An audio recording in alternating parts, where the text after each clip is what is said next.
Non, tout le monde est sur le pont. Les joueurs qui étaient plus ou moins ménagés, que ce soit JD, Mensa ou Radou, voilà, seront aptes dimanche.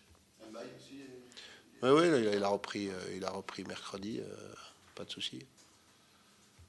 Est-ce que vous pouvez nous parler de la semaine, voilà, comment on prépare ce genre de match? Disons qu'on reste focus sur ce qu'on doit faire nous, parce qu'il y a ce match, mais il y en a deux autres derrière. En fait, là, il faut préparer les trois matchs qui arrivent, et Paris étant le premier, bien sûr que celui-là, mais je pense que c'est un bloc de trois matchs. Il faut qu'on soit, je veux dire, qu'on efface un peu le match qu'on a fait, le non-match qu'on a fait à Brest. Ce que j'ai dit aux joueurs, je trouve qu'on n'a pas montré ce qu'on avait montré jusqu'à présent sur ces matchs-là. Voilà, donc on se doit une revanche à nous-mêmes déjà, et c'est une revanche à notre public, parce que je pense qu'ils n'ont pas retrouvé, notamment sur le plan offensif, l'équipe entreprenante, l'équipe qui a envie de l'avant. Donc on était tous déçus de notre prestation, les joueurs y compris, et je crois que on se doit sur ces trois matchs d'être beaucoup plus entreprenant. Voilà, c'est ce que demande aux joueurs. Il y a eu beaucoup de changements depuis, mais il y a eu ce match aller qui était un match compliqué, un match particulier, parce que positionné juste avant la Coupe du Mmh. Monde. Mais quel enseignement on peut malgré tout tirer de ce match? Est-ce Non, que mais, ça vous l'utilisez dans non. l'approche, ou c'est totalement différent quelques mois Non, plus non, tard? pas du tout, mais bon, on sait que après, il faut pas se mentir, il y a pas photo entre les deux effectifs, il n'y a pas photo entre les deux clubs. Mais comme je dis, c'est une fin de saison, il y a toujours des choses irrationnelles, et il y a le foot, c'est le seul sport collectif où quand il y a un déséquilibre sur le papier, il peut y avoir des surprises, parce que dans les autres sports, ça existe presque jamais. C'est pour ça qu'il y a une Coupe de France en foot. Donc voilà, il faut accepter bien sûr que on soit inférieur avant le match, mais après voilà, il y a un match à jouer, il y a des points à prendre, il faut qu'on soit vraiment focus sur notre fin de saison, et on l'avait dit, chaque adversaire va nous amener à des problèmes particuliers, celui-là va nous en amener beaucoup, on le sait. Mais voilà, il faut jouer ce match crânement. Là, c'est en fait ce que je veux pas, c'est qu'on ait la frustration et la déception du match de dimanche dernier. Voilà. Et rien à voir avec l'adversaire. Je pense que Brest a mérité sa victoire sans problème. Mais nous, on n'a pas fait notre match. Donc là, le rapport de force est bien plus élevé. Mais je veux que nous, on fasse notre match, et qu'on donne toute cette détermination, cette envie, ou voilà, qu'on aller de l'avant et de leur poser des problèmes. Parce que on ne doit pas jouer ce match avec d'un côté défaitiste. Voilà, bien sûr qu'ils sont plus forts que nous, mais bon, voilà, nous, il faut qu'on croque là-dedans, quoi. Est-ce qu'il faudra mettre les mêmes ingrédients que vous avez mis contre l'OM, par exemple, pour prendre un match récemment où bah, voilà, vous avez subi, mais vous avez pu piquer en contre et sur coup de pied arrêté, ou au contraire, face à une équipe comme le PSG qui n'aime pas se faire agresser au niveau du pressing, il faudra peut-être rentrer un petit peu plus dedans. Non, mais je crois on a su faire contre des grosses équipes de très bonnes choses aussi. Il faut s'en servir. Après, quand vous dites ça, c'est quand même assez. Ils n'aiment pas se faire agresser, à part qu'ils ont un joueur qui aime prendre de l'espace. Donc il faut faire très attention aussi par rapport à ça. Mais ils ont une qualité technique aussi qui est très, très forte. Mais non, non, il faudra, comme je dis, faire les choses avec détermination, faire les choses en bloc. Bien sûr que parfois on sera à bloc bas, parce que toutes les équipes qui jouent le PSG ont entre 25 et 30% de possession, il ne faut pas se mentir. Donc ça demande d'avoir de la détermination, d'avoir de la force mentale, mais aussi cette capacité parfois à tenir le ballon, parce que bien défendre contre des équipes comme ça, c'est aussi avoir le ballon de temps en temps pour se permettre de souffler nous, et pouvoir les mettre dans un style de jeu qu'ils n'aiment pas trop, à savoir récupérer le ballon. C'est des équipes qui sont très très fortes avec le ballon. S'ils ont quelques petits défauts, c'est bien sûr sur l'aspect défensif, du moins l'aspect défensif pour récupérer le ballon assez tôt. Mais voilà, on le sait que ils sont souvent en bloc haut, donc ils font un énorme pressing à la récupération du ballon. Si on arrive sur ces 6-7 secondes à garder le ballon, après il y a des choses qui peuvent à la fois s'ouvrir et à la fois nous permettre de conserver le ballon, et donc de souffler un petit peu et de bien défendre, parce que bon, c'est la palisse. Mais si on a le ballon, on défend un peu mieux parce qu'ils n'attaquent pas. Mais voilà, c'est des moments qu'il faudra obligatoirement mettre en place. Ce que j'ai dit, c'est qu'on avait su le faire malgré le score, parce que le score à l'aller, il y a beaucoup d'erreurs individuelles de notre part. Mais on avait su les mettre en difficulté sur certaines séquences de jeu. Voilà, il faudra bien sûr gommer les erreurs qu'on a fait. Mais c'est des joueurs et c'est des équipes qui mettent un tel rythme et une telle qualité qui vous poussent des fois à ces erreurs-là. Mais je pense que sur le match aller, on n'était pas encore habitué à ça. Maintenant, on est habitué à ces équipes qui sont énormément fortes avec le ballon et dans la pression, que ce soit Lille, que Marseille, que ce soit voilà, tous ces matchs, Lyon, Rennes, qu'on a quand même. On a existé sur ces matchs-là. Donc moi, ce que je dis aux joueurs, c'est qu'encore une fois, le sport est fait comme ça, le football est comme ça, c'est-à-dire qu'à la fin d'un match, il faut des fois accepter la supériorité de l'adversaire. Moi, ce que j'aime pas, c'est quand à la fin de match, j'ai pas ce que j'attends, quoi. Voilà. Et dimanche dernier, je n'étais pas content par rapport à ça, pas de la victoire de Brest, mais en fait, j'avais pas reconnu mon équipe dans certaines phases de jeu. Donc, j'espère que ce week-end, on va pouvoir le mettre en place. Vous parlez depuis plusieurs jours, semaines de cette fatigue mentale et physique, cette usure qui peut arriver, les petits bobos aussi à droite à gauche. Est-ce que justement jouer contre une équipe comme le PSG, avec ce que ça représente, la course au maintien, un match qui sera à guichet fermé, ça peut vraiment transcender vos joueurs et faire oublier l'espace de 90 minutes cette fatigue qui pèse lourd dans les têtes et dans les jambes?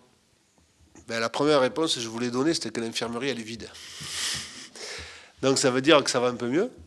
Mais voilà, après je ne peux pas vous répondre par rapport à ça.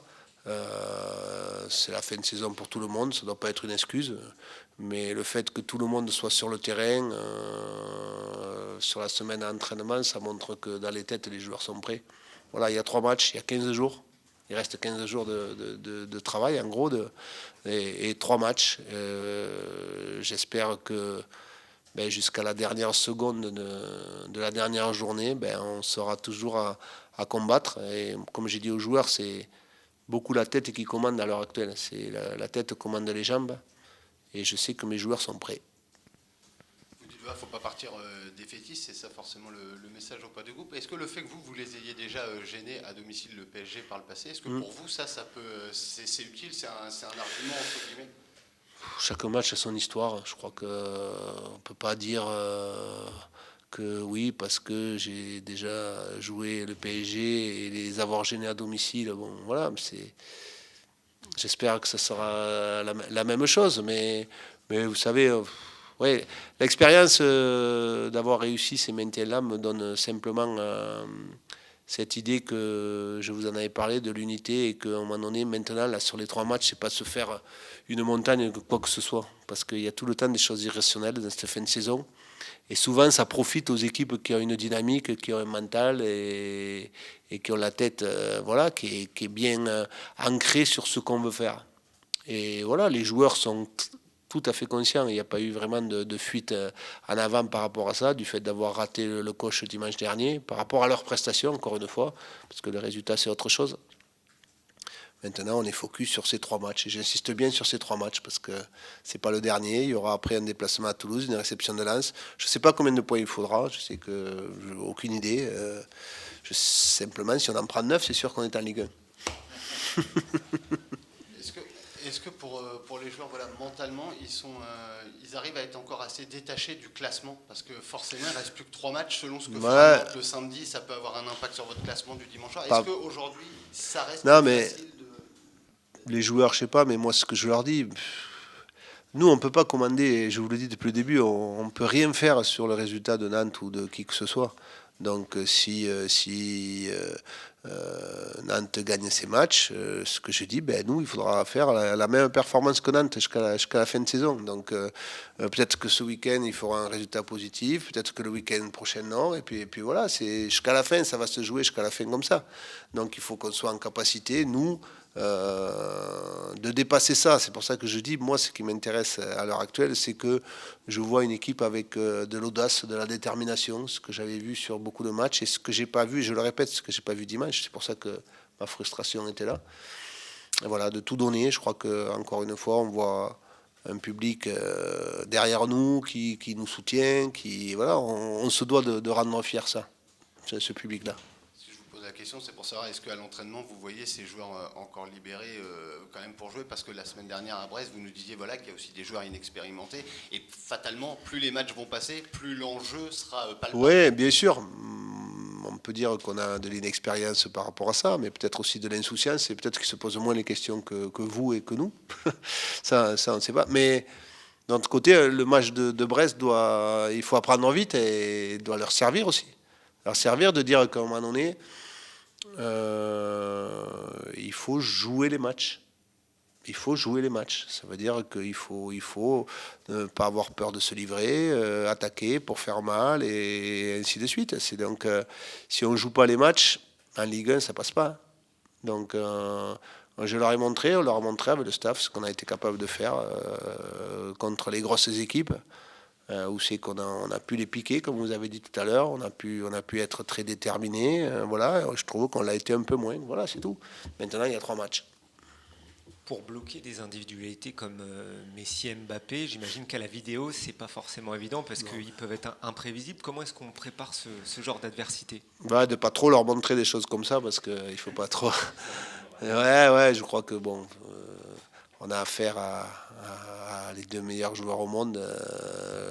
Voilà, donc si on a la prétention de croire qu'on va les arrêter parce qu'en vidéo on les aura bien étudiés, bon, voilà. Je veux bien. Non, voilà, je crois que sur des matchs comme ça, il faudrait il faut que nous, on soit à 120, 130% et on aimerait qu'ils soient un peu en dessous eux.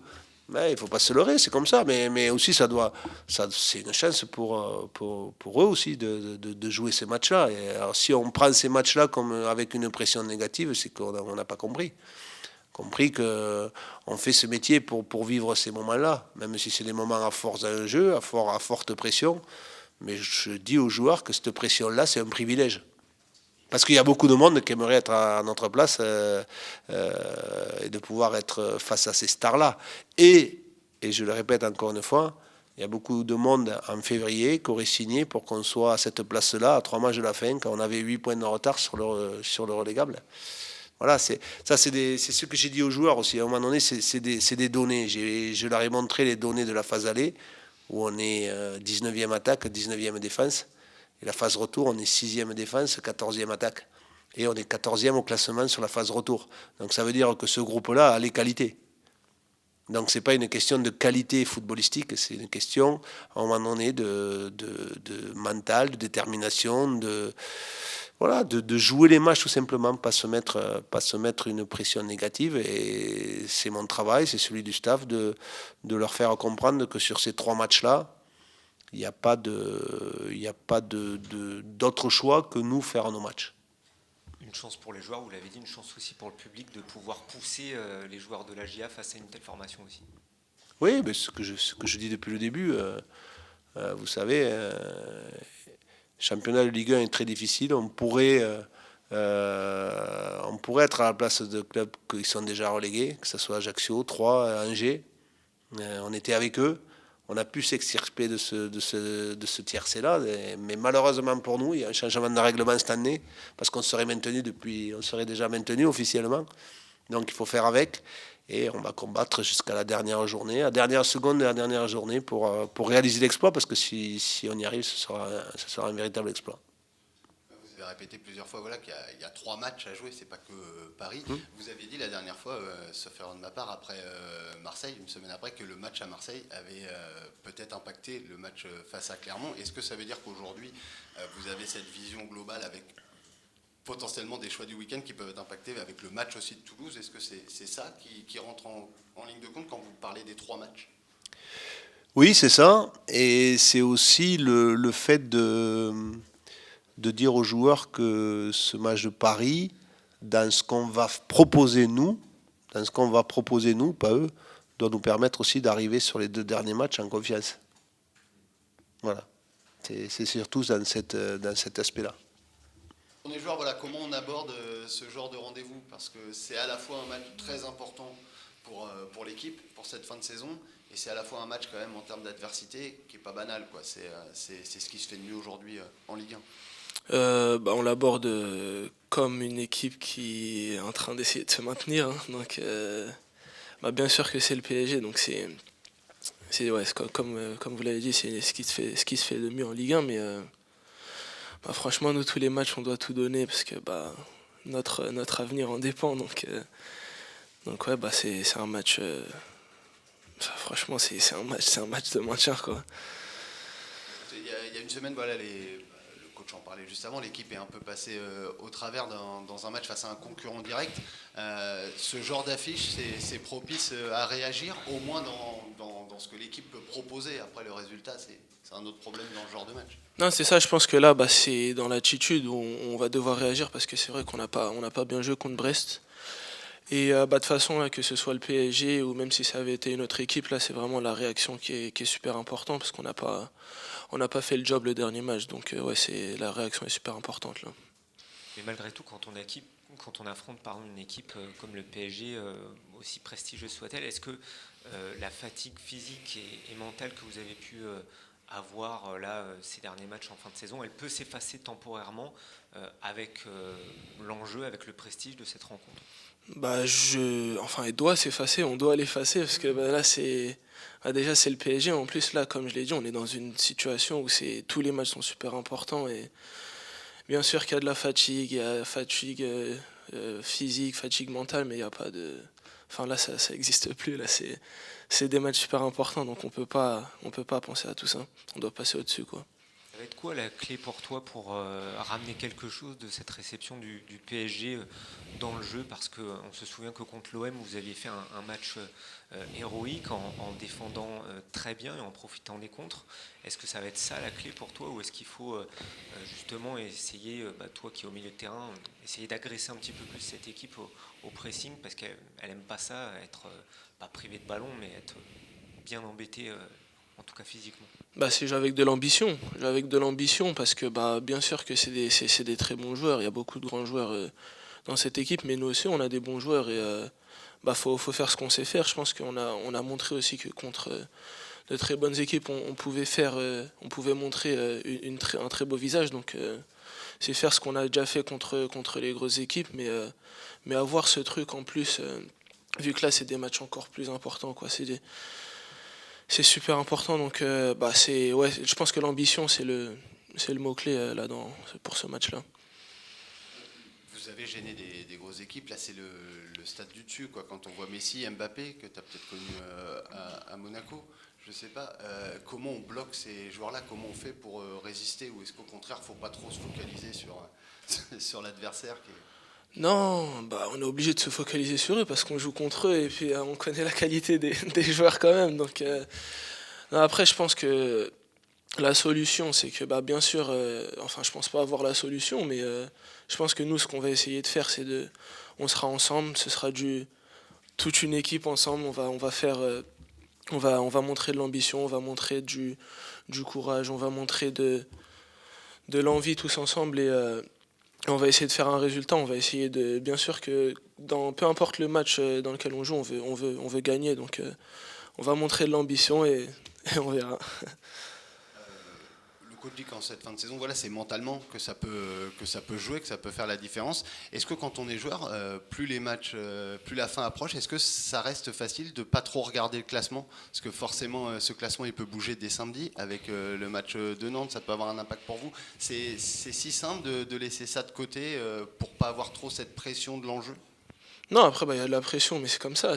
Donc, je pense qu'il faut l'accepter, la pression. Bien sûr qu'on regarde ce que les autres font aussi, parce que ça nous concerne.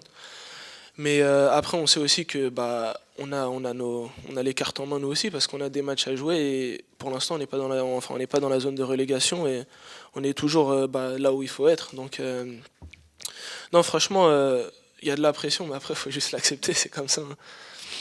Match de haut niveau, tu en as déjà connu pas mal à ton âge, mais là, dans ce contexte particulier, la baie des Champs qui sera plein, la pléiade de stars qui aura en face, les Messi, Mbappé, Ramos, est-ce qu'il n'y a quand même pas une part de toi d'enfant entre guillemets qui va ressurgir, je sais pas, peut-être à l'échauffement ou alors dans le couloir avant de rentrer sur la pelouse, qui va te dire ouais, là je suis quand même, je côtoie le haut du panier et je vais me donner à fond. Et tu sais ce que tu vas ressentir? Non, je sais pas du tout ce que je vais ressentir, mais je pense pas non plus que enfin je vais pas là pour les regarder quoi.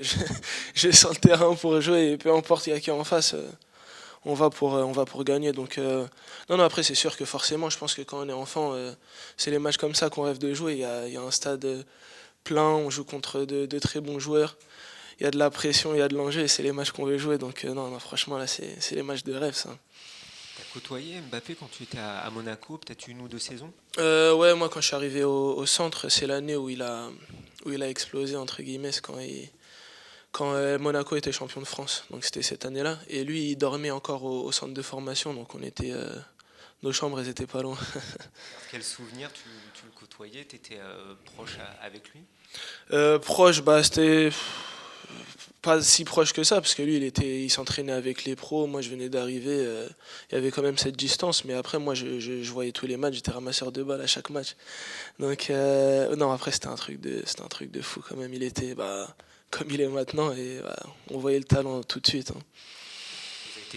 Vous avez été formés tous les deux à Monaco. Vous êtes tous les deux nés en Seine-Saint-Denis. Vous avez d'ailleurs joué en Seine-Saint-Denis, toi au Blanc-Ménil et lui à Bondy. Je crois qu'en plus, vous avez la particularité d'être des talents précoces qui ont joué à 17 ans leur premier match de Ligue des Champions en phase finale. Qu'est-ce que ça t'inspire, toi, ce parcours? Alors, je ne vais pas dire similaire, vous n'avez pas le même poste, mais est-ce que tu te rêves d'un destin à la Mbappé? Est-ce que c'est un modèle pour toi? Comment tu... Ouais, je pense que c'est un modèle pour tous les jeunes. Hein. Forcément, ce qu'il a fait, c'est exceptionnel. Et ce qu'il continue de faire, je pense que ce soit pour le football, parce que ouais, comme vous l'avez dit, on vient de Seine-Saint-Denis. Pour tous les jeunes de Seine-Saint-Denis, tout le monde, c'est l'exemple de beaucoup de personnes, que ce soit en Seine-Saint-Denis ou dans toute la France et même dans le monde. Donc non, après, bien sûr que je pense que si on demande à n'importe quel joueur de foot, je pense que tout le monde tout le monde aimerait avoir la carrière qu'il est en train d'avoir, mais après, non, après, y a pas grand-chose à dire d'autre, c'est respect. Hein.